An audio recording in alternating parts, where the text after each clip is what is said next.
All right, welcome everybody to the Pinfall Podcast. I am your host for today, Mark Cameron. Liz is not here; she's out of town for the weekend, so it'll just be me taking over the hosting duties today. Um, this week was a lot of fun in wrestling. We had a lot of New Japan Cup action, which we after today have determined the finals for the New Japan Cup. Um, we also had Sami Zayn and Kevin Owens reuniting after a lot of back and forths. Um, we had a bunch of matches announced for WrestleMania, and we're beginning kind of the build towards that for a lot of these feuds. We had a great bar mitzvah for MJF segment, and a trios title match on Dynamite. Um, and SmackDown, we got that reuniting of Sami and KO, as well as a number one contender match between Drew McIntyre and Sheamus. A lot of really fun stuff. We saw the debut of Taya Valkyrie on Dynamite and her first match on AEW on Rampage. And so that's going to be a lot to talk about.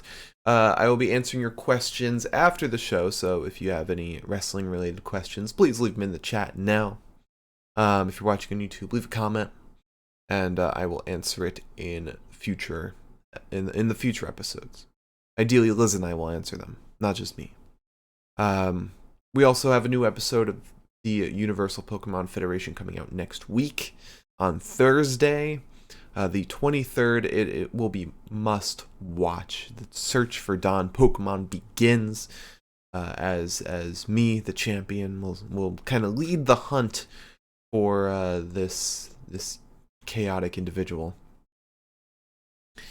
All right, so let's start by talking about some wrestling. I'm not going to talk about any news because there hasn't been much news lately. Let's just jump right into let's jump into Raw first. We'll save New Japan Cup for a little bit. Just want to say I have not watched Impact this week. This is like several weeks in a row where we have not watched Impact, and it's purely because our 2K22 stream takes place on Thursday, which is when Impact happens. We do the stream when Impact starts. I always tell myself I'm going to watch it on Friday, the morning after. But then this week it was New Japan Cup, so I wanted to watch New Japan Cup over over Impact. I think the week before that was Ring of Honor, and I want to watch Ring of Honor. But we will get back into talking about Impact soon, especially with Sacrifice coming up. But let's talk about some Raw. So we started off with Edge. Edge and Judgment Day having a face-to-face. Edge accepts Finn's challenge for WrestleMania, but says it's going to be in Hell in a Cell. Finally, Triple H is turning Hell in a Cell into a gimmick rather than a pay-per-view, which is very good. It's awesome to see because that's kind of how it should be treated. You shouldn't have a whole pay-per-view around kind of a gimmick match. Money in the Bank is fine because that's a reward. It's not a gimmick. TLC, same thing. That shouldn't be a pay-per-view. It should be just a match type. When you already have Extreme Rules, Extreme Rules is fine because that's when you kind of lift the gates and just let everyone just go at each other.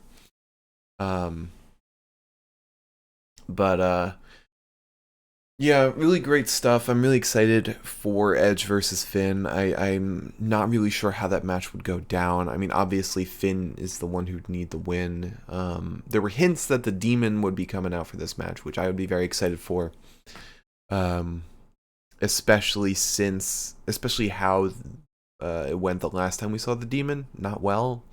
He had a great match against Roman, but then that rope break spot happened that was never explained and kind of ruined all momentum for the Demon, and kind of did not do the Demon services. But hopefully, if the Demon does come out this match, that's a win for Finn. Because at this point, Edge doesn't really need a win. I mean, he's won in the past few years. He's won 2 Royal Rumbles. Oh no, he won 1. He just had a big return at 2020. He had a big WrestleMania main event against Daniel Bryan and Roman. I don't think he needs this win. Finn really needs the win, especially if they're going to put him in the main event, or for the United States belt or the Intercontinental belt. But we'll see. Either way, it's going to be a phenomenal match, for sure. As far as matches go, we had The Way, Johnny Gargano and Dexter Lumis versus Judgment Day, Dominic Mysterio and Damian Priest. Dom and Damian won that. We had Cody Rhodes versus LA Knight. Cody picked up the win. We had Elias versus Bronson Reed. Of course, Bronson took that in a very short match. Austin Theory and Angelo Dawkins also faced off in a non-title match. Theory won that. Baron Corbin and Seth Rollins fought, where Seth won with a stomp. And it was very funny. We had a backstage segment between Mustafa Ali and Gable, which that wasn't the funny bit. The funny bit was when Gable kind of moves on from that and runs into Otis, who's with Maximum Male Models, and Otis is kind of in the Triple M getup. And Gable tries to support his friend, which is really nice. He's not like, no, get away from these losers. No, he's like, maybe I could join too. It'll be fun for both of us. Because he clearly sees it's something Otis wants to do. But when Gable tries to get in, Mansois says, "You broke my camera with your ick," and Massey says he's got the Sandoval ick, which for those who don't know is a reference to Vanderpump Rules. And Tom Sandoval, this big thing that happened recently where he cheated on his wife, and they were not married, but cheated on her. And it's been the talk of the internet lately. And it's just very funny that Massey just drops that out of nowhere. We also had Bianca Belair versus Chelsea Green, with Bianca picking up the win there. And then finally we had Solo Sikoa versus Kevin Owens in a street fight. This was the main event. Solo wins, and in typical Bloodline fashion, Usos come in and stomp out Kevin Owens. And this helped fuel his reuniting with Sami, because it just continues to show that Kevin Owens is trying to fight the Bloodline as best he can, but can't go at it alone. He needs friends. He needs people by his side. But knowing kind of the reason why he's been fighting alone after SmackDown, it makes a lot of sense. And it helps you feel for him in this match, because he just wants a friend. That is the big thing he talked about on SmackDown. He hasn't been fighting with anyone because he wants to fight alongside a friend. And Sammy's been saying, we don't have to be friends. We don't have to fight as friends. When KO's like, why can't we? Like, I want to fight as a friend. That's the only person I want to fight with. But it was still a really fun match. We had NXT. Gargano opened the show. Nothing really special happened on NXT. We had Pretty Deadly versus Gallus for the tag titles. Gallus won. Very fun match. It was also announced, and this was the big thing that happened on NXT. Last week during Roadblock, I think that was the name of it. After her match against Meiko Satomura, Roxanne Perez passed out. And there's no explanation. There's still no explanation. Um, but in a set of tweets narrated by Shawn Michaels, it was announced that there will be a ladder match at Stand and Deliver for the vacant championship, which I guess is vacant now. And there were two qualifying matches for it today or this week. I think there's two more this coming week. So the first one was Zoe Stark versus Sol Ruka. Zoe wins in an awesome match. I mean, that finish was spectacular with Sol Ruka trying to go for the dive, and then Zoe catching her, turning it into a GTS, or her kind of interesting version of a GTS, very similar to Dijak's Feast Your Eyes. Um, but as far as the whole Roxanne Perez thing goes, I don't know what they're trying to do. Like, Dave Meltzer said that it's like, I think it was Dave Meltzer that said this, that it's something is happening. Like something happened to Roxanne, and it is as vague backstage as it is on TV. Like, as vague as they are on the show, they are like, things are just as vague in real life. So who knows what's going on with Roxanne, whether it's a physical injury or some kind of mental, thing that she's got going on. Either way, hopefully, it it's not super serious, and we'll see her get better soon.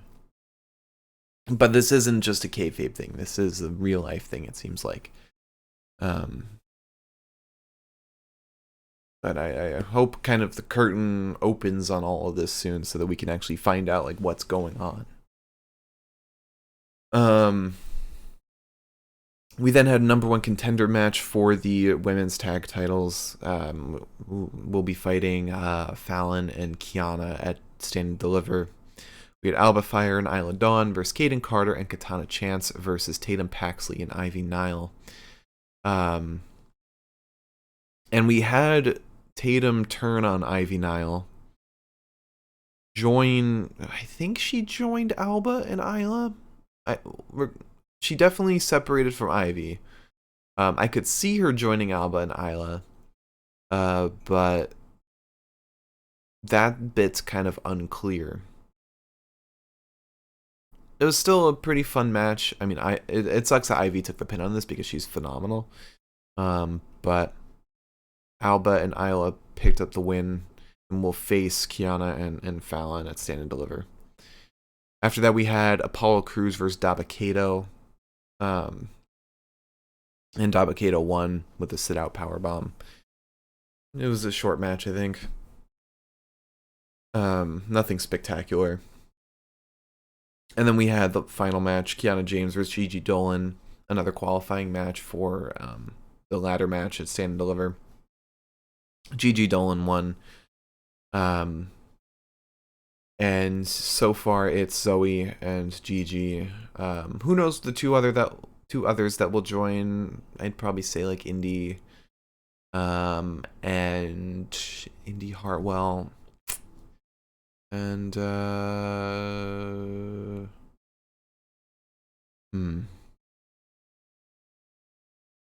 maybe JC Jane. Kind of continue the Gigi JC feud.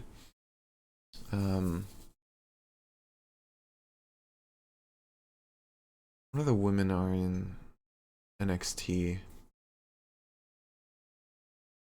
mean, they could get Mako in. I don't know what Blair Davenport's doing. Why am I blanking on like every woman in NXT? Let me find this out. NXT roster.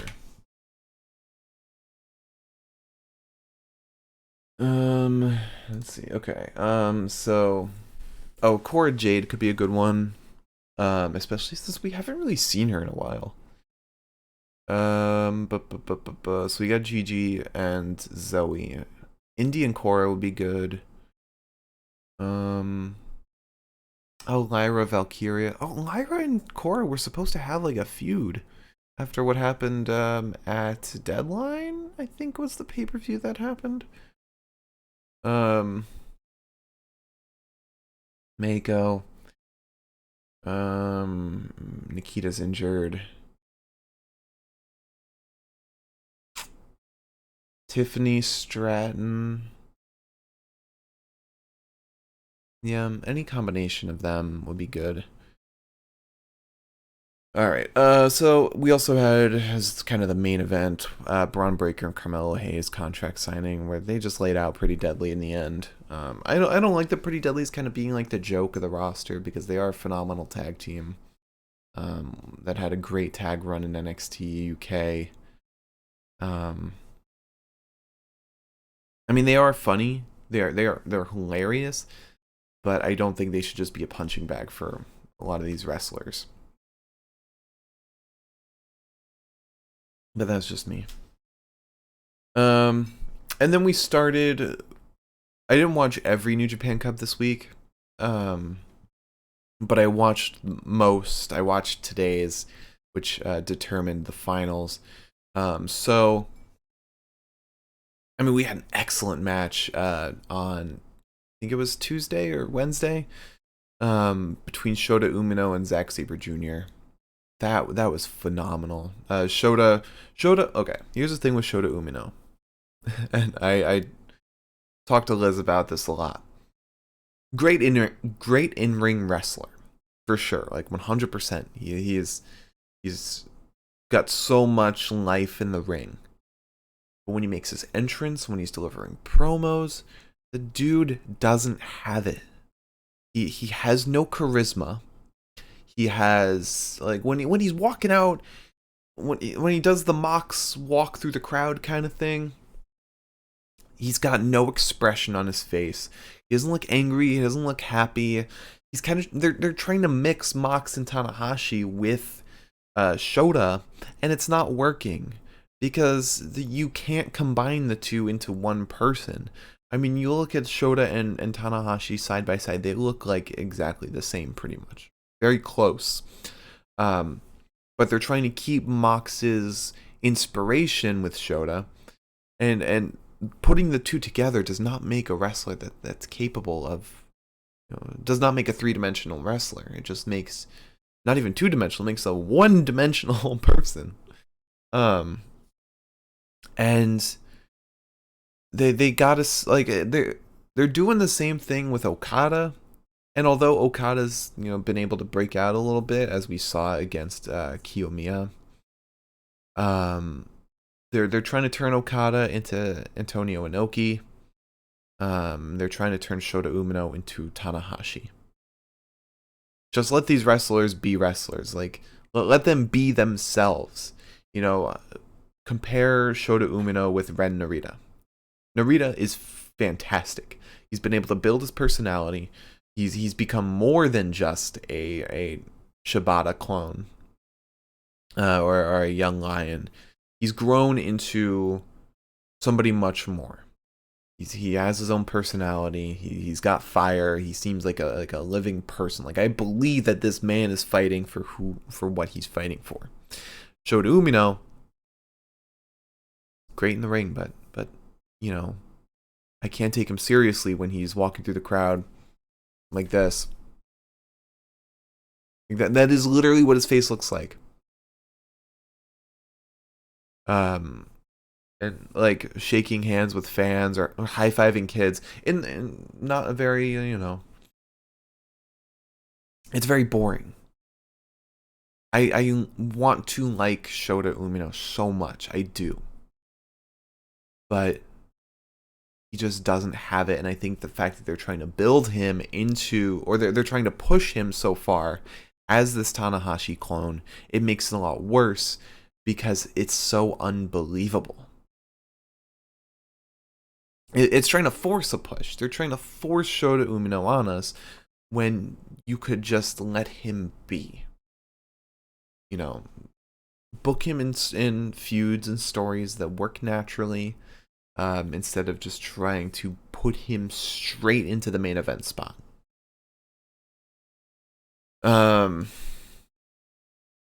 But Finley's been having a great run in the New Japan Cup. He advanced to the finals along with Sonata.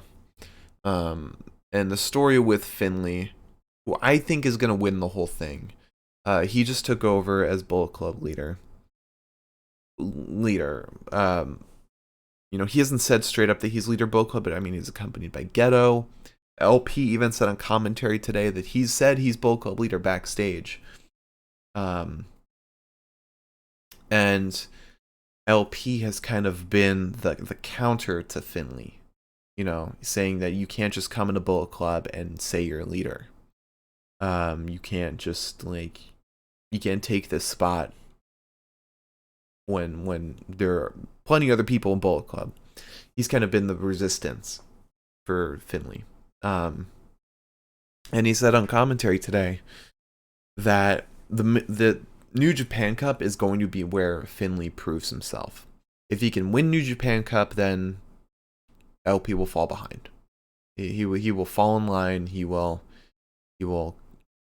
follow Finley. And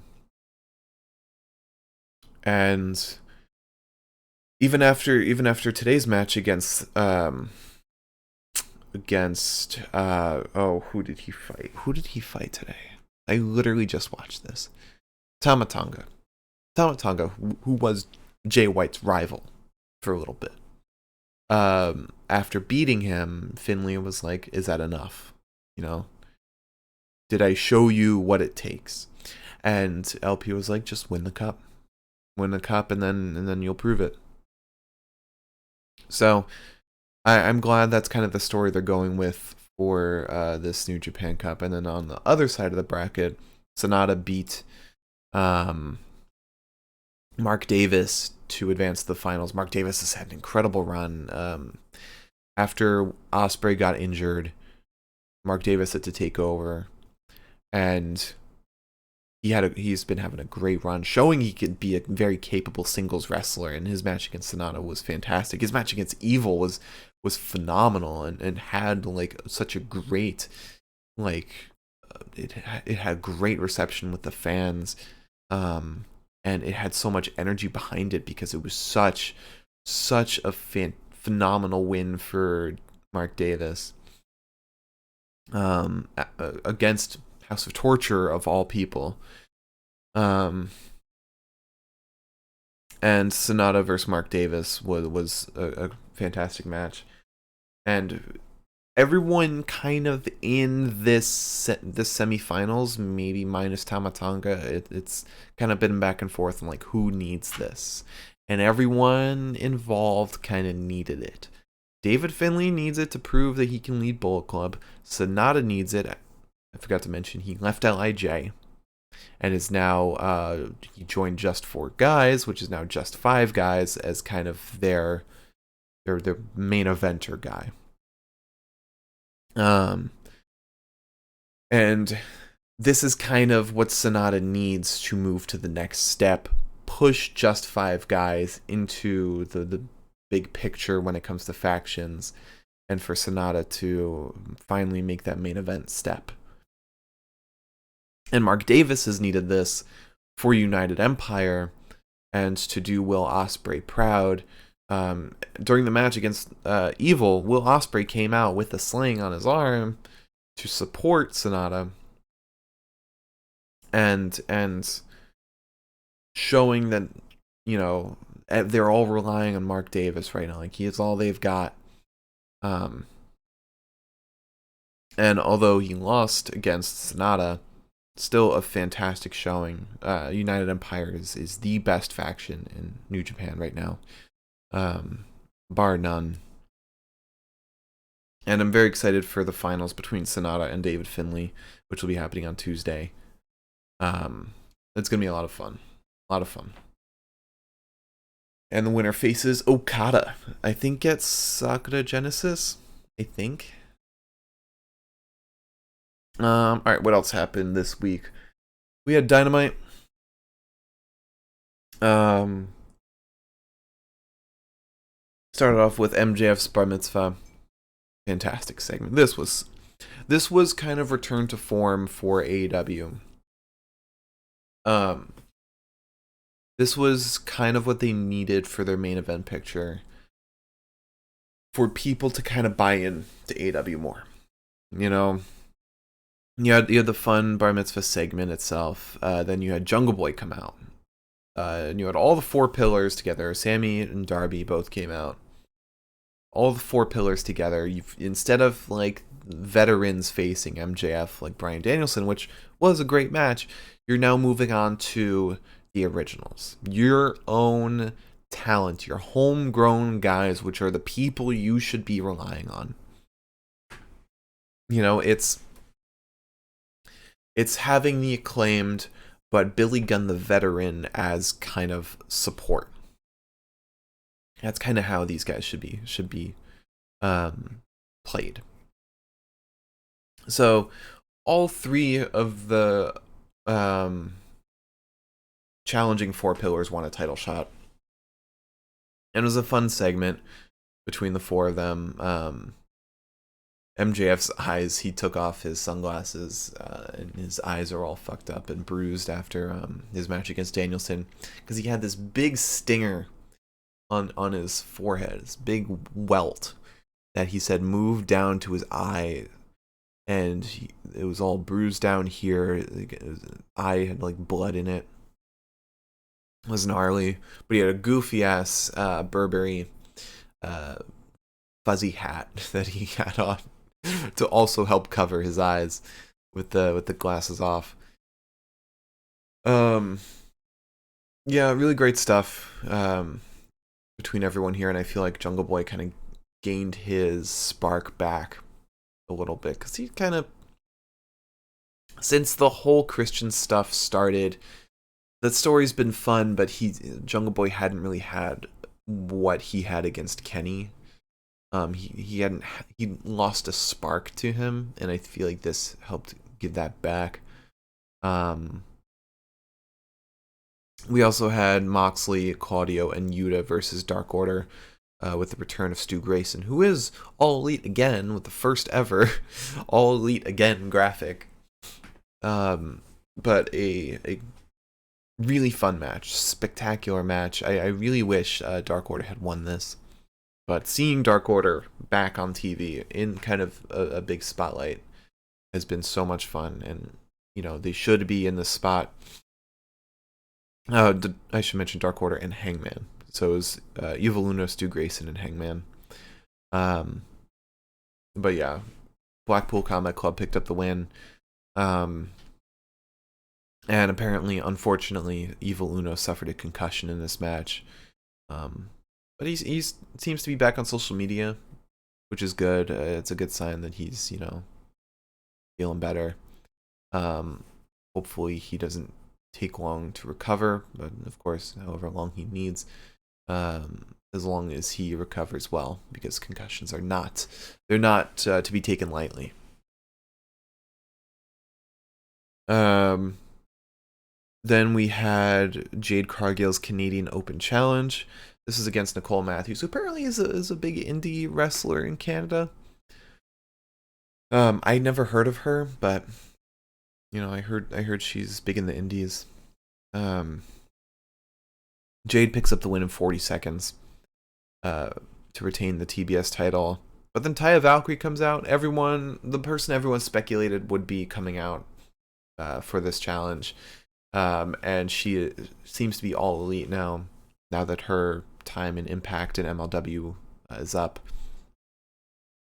They didn't say when the match between Jade and Taya would be happening, but you got to think it'd be happening soon. And maybe this will be the time for Taya to win it and Jade to lose it, considering they both have the same finisher. But if they're going to take that title off Jade, they got to have the right build for it. And that's the big thing that I'm worried about with this, because they could just, you know, give the title to Taya and move on. But what needs to happen is the best build for it, the right build. Because with how long Jade's title reign has been, if you don't have a good build for it, it's gonna be so deflating. You know, that crowd's gonna turn on Taya. It's not gonna be good for anyone. We had the debut of QTV, which is QT Marshall's new segment. And it was fun. It was a take on TMZ. You had Harley Cameron there. You had RJ City, Aaron Solo. I think Hobbs was there too. It was funny. You know, it's not the worst thing QT Marshall's done. I could see this being very entertaining in the future. But it was like directly a parody of TMZ, like the cubicle style. QT had like his coffee cup, his travel mug. And yeah, it was fun. We had Jeff Jarrett versus Orange Cassidy for the AEW International Championship. And this match was kind of annoying because it was like, oh, we're leveling up the title. We're leveling up to the international title from the All Atlantic title because of Shazam, Fury of the Gods. The title looks exactly the same. I thought they were gonna, you know, give a little revamp to it, but no, it's exactly the same. And I feel like this is also the worst way to kind of start off this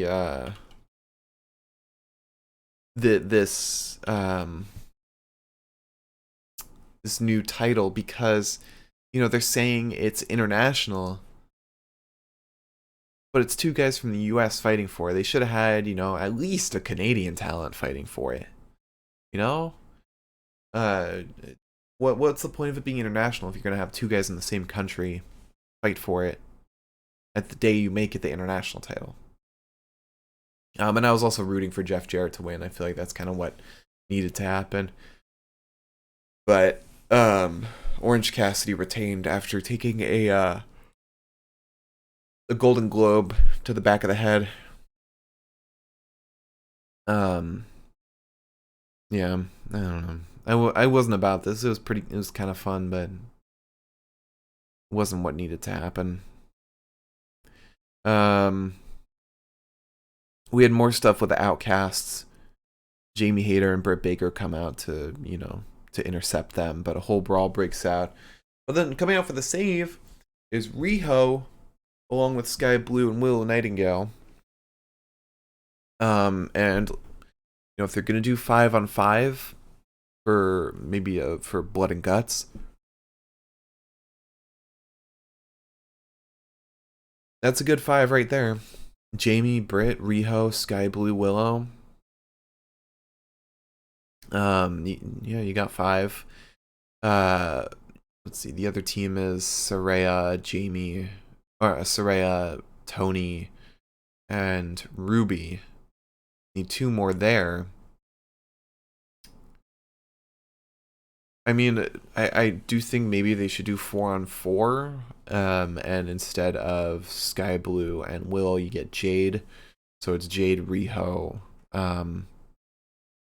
Jamie, and Britt. And then Tony, Ruby, Saraya, and Athena.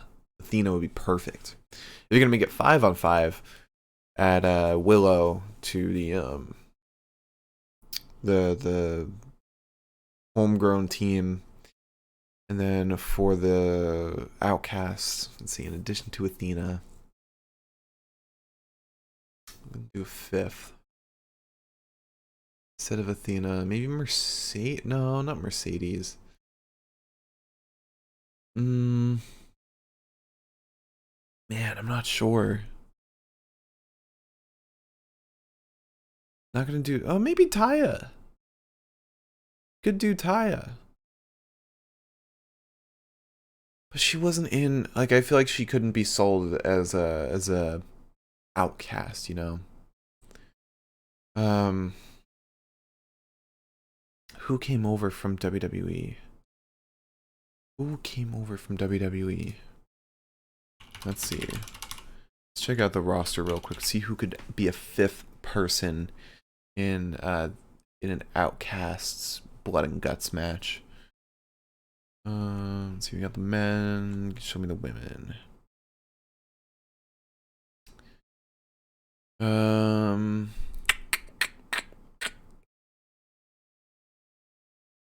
Yeah, Mercedes Martinez, maybe. Oh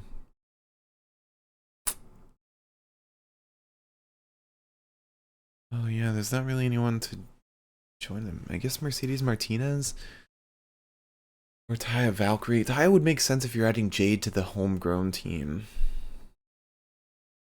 But that's only if you're adding Jade to the homegrown team.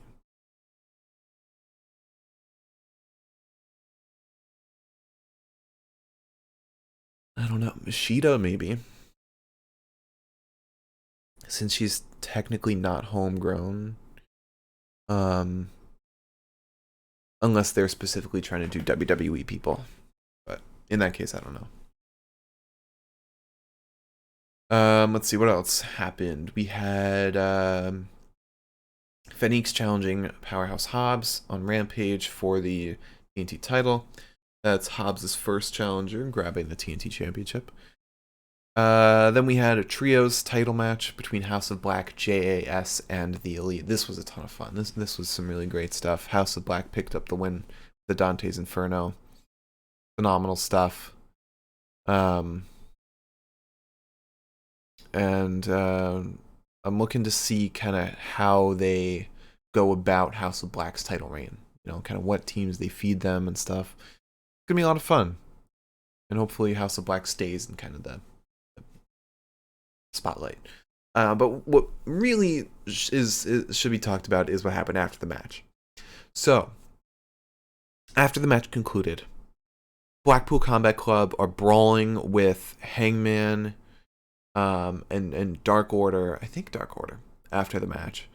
And that comes spilling out to ringside. Yes, it was with Dark Order. That comes spilling out to ringside. And Hangman gets in the ring, and it was kind of followed by Blackpool Combat Club. But they back off. And Hangman's like, I scared him away. But then he turns around and sees that he's standing alongside Kenny and the Bucks. So the Elite Four are potentially back together, and it looks like we could be seeing a Blood and Guts match with the Elite versus Blackpool Combat Club. You get Danielson back in BCC, and you got 4-on-4 right there. You know, you don't need anyone else. 4-on-4 is good. I think they've done 4-on-4s before.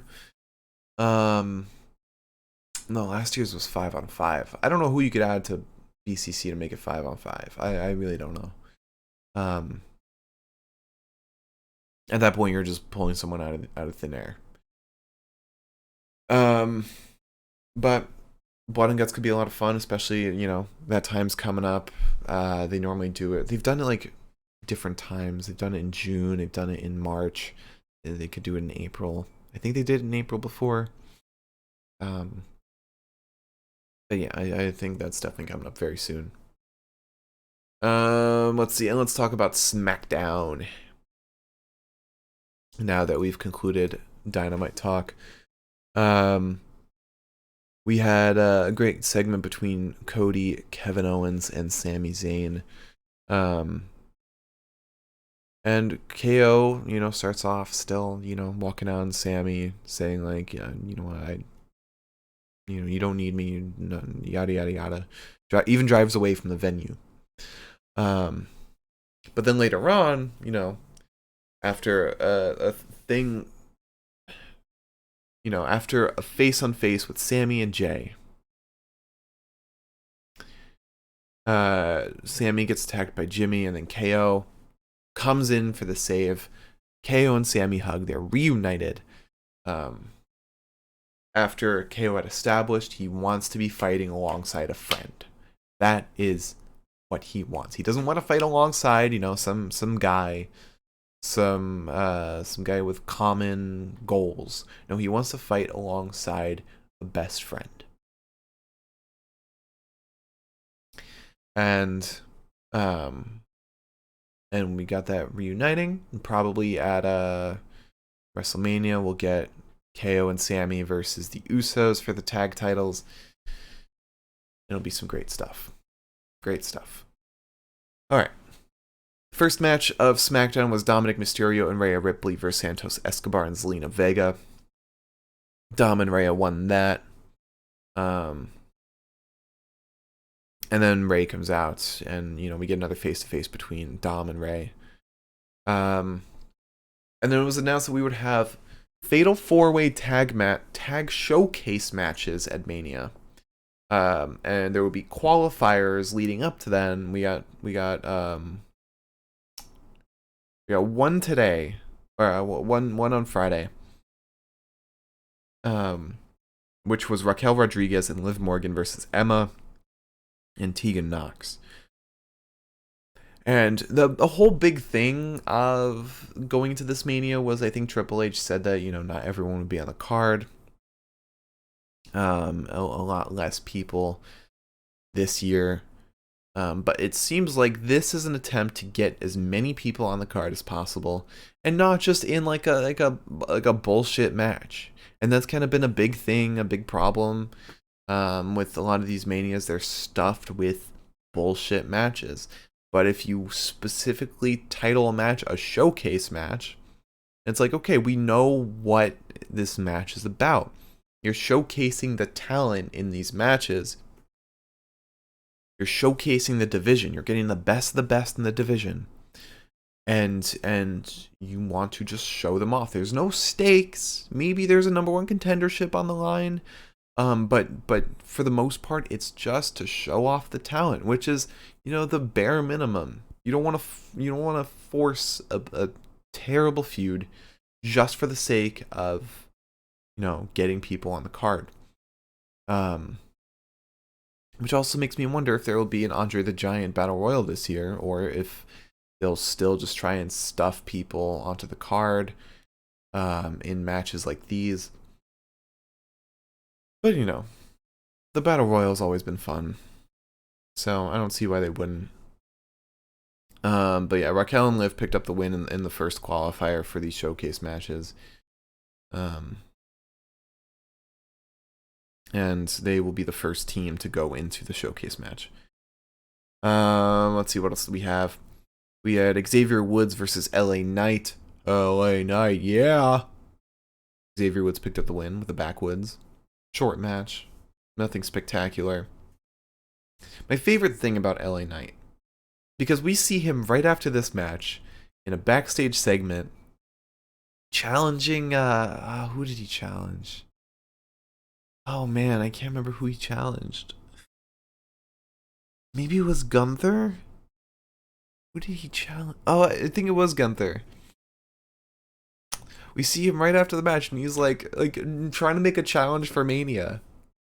Like, this dude cannot get hurt by losses. You have the one man who is impervious to being buried. Literally impervious. You would think after like a sub 5-minute match against Xavier Woods where he loses with a roll up, and then before that a match against Bray Wyatt where he loses because of an elbow drop from Uncle Howdy, this man cannot be buried. He cannot be down. He will always stay on top because he is so loved by the crowd. He's just got that personality that doesn't let him be down. It doesn't let him be buried. It's so great. It's so entertaining. We then had Sheamus versus Drew McIntyre, where the winner will face Gunther at Mania for the IC title. It ended with DQ. Imperium came in and laid out both Sheamus and Drew, and Gunther was like, guess I won't have to defend against anyone because, both these guys are laid out. There's no winner. But then Adam Pearce showed up on the Tron and said it's going to be a triple threat: Sheamus, Drew, and Gunther at Mania, and my God, is that going to be a banger and a half.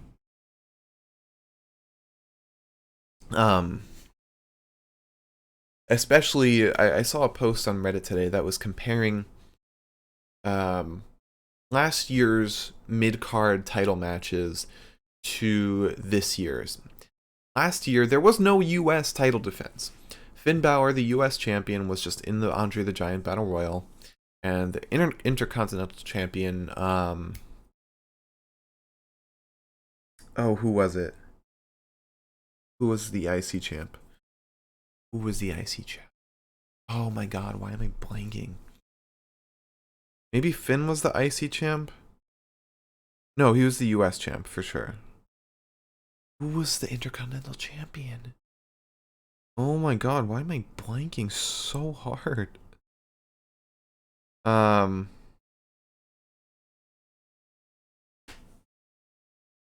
was Ricochet. Ricochet. He defended it against Angel Garza and Humberto Carrillo, which, you know, not a very spectacular match. Maybe in NXT that would be a banger, but now, instead of, you know, countering Finn in the Andre the Giant Battle Royal, you now have Austin Theory defending against John Cena instead of Ricochet defending against Angel and Humberto. You have Gunther defending against Sheamus and Drew McIntyre. You know, the value of these mid-card titles has skyrocketed because you can't even blame it on the, you know, the singular championship because technically it's on SmackDown, and that mid-card title is still valuable on SmackDown. It's just, you know, I say it's a change in leadership. It's Triple H taking over and saying, hey, you know, let's put some value to these. Let's put them in the hands of people who can run with these and give them compelling stories, because these are not just like these are championships. You can do a lot with these. You can, you know, the IC title is your workhorse title. You put it in the hands of somebody who can go week to week and put on bangers and you know, defend against valuable opponents. The US belt, that's the up and comer title. You know, you've got it in the hands of Austin Theory, testing him against John Cena. It's as valuable as, you know, it makes this match worth it and builds Austin Theory to be a main eventer in the future. Really great stuff, and I'm very glad we're kind of going down this route now. Then we had, you know, the closing segment with Jay, KO, and Sami that I already talked about. And then finally, we had Rampage. We start off with Powerhouse Hobbs versus Rey Fenix. Hobbs picks up the win, retains the TNT Championship via Town Business. Great stuff. I mean, this match was so fun. We then had Taya Valkyrie versus Ava Lawless. Taya won with a Road to Valhalla, you know, very short. 2.0, Matt and Angelo faced the Bollywood Boys, and they won with an elevated double DDT. We had a segment with the Guns and Top Flight, where it was a fun little segment where the Guns thought Top Flight was valet, and, you know, it was just disrespect. Top Flight was like, you know, they stole their bags and everything. And that the match between them for the titles is going to be happening on Dynamite, which is awesome. You know, two teams of homegrown talent. You love to see it. And then we had the main event, Brody King versus Daniel Garcia. This was a lot of fun. Daniel Garcia picked up the win after some shenanigans, and the bat, Jericho's bat, Floyd, that's its name. And yeah, really fun stuff. And it was also announced, and this is kind of the talk of the town with everyone. Kenny Omega will be facing Hijo del Vikingo on Dynamite And, dream match, amazing, fantastic. Like, it's gonna be a phenomenal match, probably match of the year. But the thing is, you have no build to it. Half of your fans in AEW have no idea who Vikingo is. None. And Tony Khan could take this opportunity, could have done it on Dynamite, maybe even just on Rampage, and run, even at bare minimum, run a video package just explaining who Vikingo is. Show these highlights. Or even better, have a promo between the two. Just, get some story, get some build, even if it's just 1 week of build. That's all you need. That's it. Otherwise, half of your fans are not going to know who Vikingo is. They're going to see some dude with the title dream match over it. It's like, okay, well, how is this a dream match? Then they're going to watch the match, say, wow, that was fun, and Kenny moves on, and you're like, what? What? That's it? That is the big problem in general with AEW, is they don't have builds towards feuds. They don't have very compelling storylines like they used to. And something like Vikingo and Kenny, that could be a great feud. Even if it's just Kenny. Have it be a one-sided feud, Kenny's the one making all the promos and stuff. But man, you're not selling your stuff. You're not selling why this is important. But it'll still be a great match. You can't deny that. Alright, so that's kind of the recap. We also had the New Japan Cup semifinals today. Finley versus Tama Tonga, and Sonata versus Mark Davis, both great matches.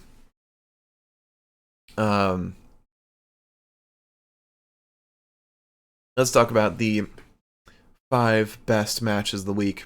I mean, I'm gonna give the best match of the week to Shota Umino versus Zack Sabre Jr. Some incredibly phenomenal stuff in that match. Shota showed off that he's a great in-ring talent, which again is not my problem with him. He's phenomenal in the ring. And Zack was helping push this to have a story. He was kind of helping use this match as a proving ground for Shota Umino. And having Shota's father be the ref just made this even better. It was such a great match, and I wish I got a bigger venue for this match, because the crowd was going wild. But it was in like a gymnasium. Still phenomenal. All right, second best match of the week. Oh man, I'd probably give it to Evil versus Mark Davis. The hype around that was oh my god, it was electric. Even though it was a lot of House of Torture shit, the conflict between House of Torture and United Empire was just it reverberated through the crowd. The hype when Mark Davis finally won and bested Evil's shenanigans, it was phenomenal. It was phenomenal. Let's see, third best match of the week.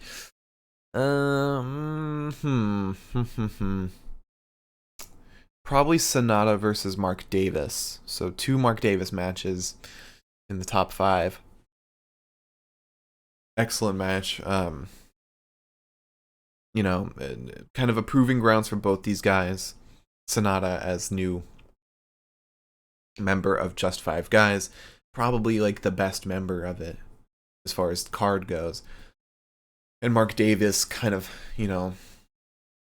helping his friend Will Ospreay be the man that your faction is relying on to carry to the next spot. Fantastic stuff. Then I'd say the 4th best match, Blackpool Combat Club versus Dark Order and Hangman. That was a ton of fun. Stu Grayson, phenomenal. And when when it was up to Stu and Uno to carry on the match after Hangman was basically knocked out. That's when the match really picked up, and you had your story. Dark Order was kind of set in the back to Hangman. Hangman was the front man of them and kind of shoved them aside because, he was a step above them. They were not helping, and this was their opportunity to step up and help. To do Hangman a service and actually be helpful. Of course, it didn't work out. BCC still won. And we saw a new side to a lot of BCC, kind of shit stirrers, assholes, those type of guys. And then the fifth best match of the week. It's between two for me. Gallus and Pretty Deadly or Naito versus Sonata. I'll give it to Pretty Deadly versus Gallus. That was a spectacular match. Really great stuff. I know, two of NXT UK's best tag teams going at it. How could you miss? How could you miss? And they did not. Phenomenal stuff. Really, truly phenomenal. All right. It was a great week of matches, and I'm looking forward to next week because we also have some other phenomenal stuff. I mean, look at Vikingo versus Kenny. That's probably gonna be match of the week right there. Now, as far as let's see, what predictions are we looking at in the coming week? What are we looking at? So today is the 18th. Yesterday was the 17th. I mean, we have Impact Sacrifice next weekend, I think, which we're not doing predictions for. So starting on the 25th, from the 25th on, what is going to be coming up? Any pay-per-views? Oh, there's Mania. There's WrestleMania. We're gonna do predictions for next week.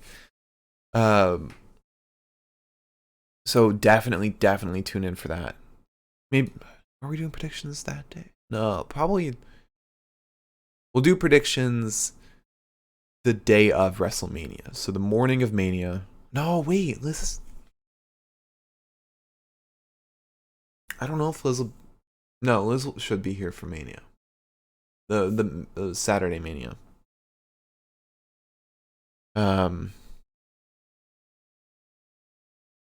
But we will also play that by ear just in case, I think it's gonna be my dad's birthday, so we're just gonna have to be going out with them during the day. But we'll work around that to get our predictions in. Let's see what else is coming up. So yeah, there's gonna be a lot. Okay. So, oh my god, this is so much. So we got GCW's Bloodsport, which we are very much looking forward to because that's the return of Kota Ibushi. We have New Japan Impact Multiverse United, which is going to be an incredible card. You got Mike Bailey versus Will Ospreay. You got Jeff Cobb versus Moose, Josh Alexander versus Kushida, Mickey James versus Miyu Yamashita, Deonna Purrazzo and Giselle Shaw, and Kenta versus Minoru Suzuki. And then a lot of multi-man matches. WrestleCon, the memorial show, is also a lot of fun every year. Which we might do we might watch that as well. Looks like they've got Hijo del Vikingo versus Black Taurus versus Commander. Josh Alexander versus Michael Oku. And a lot of lucha talent, which is awesome. Awesome. You got Arez, Latigo, Toxin, Aramis, Galeno Damal, Rey Horus, Ultimo Dragon, Negro Casas.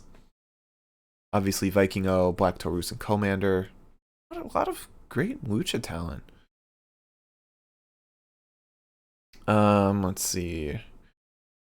Anything else happening? Oh, Super Card of Honor as well. My God. Wait a minute.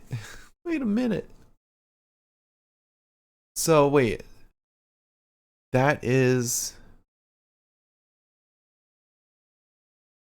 So, Impact is... Okay, wait. So, Multiverse United, Bloodsport. I think that's all happening Thursday. Yeah, that's Thursday. That's all Thursday stuff. My God. And WrestleCon, too. Friday is going to be... 4 GCW shows. You got Jimmy Lloyd's D Generation F, GCW vs DDT, Joey Janela Spring Break 7, and Emo Fight. You have Ring of Honor Supercard. So next weekend we're probably gonna do predictions for Ring of Honor, Multiverse United, maybe Bloodsport, and then. So Friday's just Supercard, and then those 4 GCW shows, which I don't know if we're gonna watch all 4. Maybe Spring Break, because Spring Break's always fun. Then Saturday you've got WrestleMania, Stand and Deliver. Stand and Deliver we'll probably have to do predictions for beforehand, because that is gonna be early. That's always like the afternoon show, and we might actually miss that. Yeah, Big Gay Brunch. World on Lucha, also on Saturday. And then Sunday, you got WrestleMania Day 2. And that's it. Alright. So, yeah, Mania is coming up. We've got a ton to do. A ton. Next weekend, you're going to see a lot of predictions. It's going to be great. Maybe the title's going to shift around a lot. Right now Liz has it after Revolution. So tune in next weekend for all of our predictions for everything, and all of that goodness. This Thursday we'll be continuing our 2K22 live stream. It is the road to 23. I know 23 is already out. We have to wrap up 22, our Battle of the Brands, Stardust Wrestling versus Pepita Championship Wrestling. And I think the next pay-per-view, because we're doing just pay-per-views now. That's all we're doing. We're doing the shows in between. And the next one, I believe, is TLC. Tune in for that. All right. Thank you all so much for watching. Follow and subscribe, all that jazz. Go to upfworld.com on Thursday to catch the newest episode, or tune in earlier to catch up before Thursday. Twitter, YouTube, Twitch, Spotify, it's all Pinfall Podcast. Thank you all once again for watching. We'll see you on Thursday for 2K22. But until then, have a great rest of your weekend, a great start to your week, and we'll see you later. Bye-bye.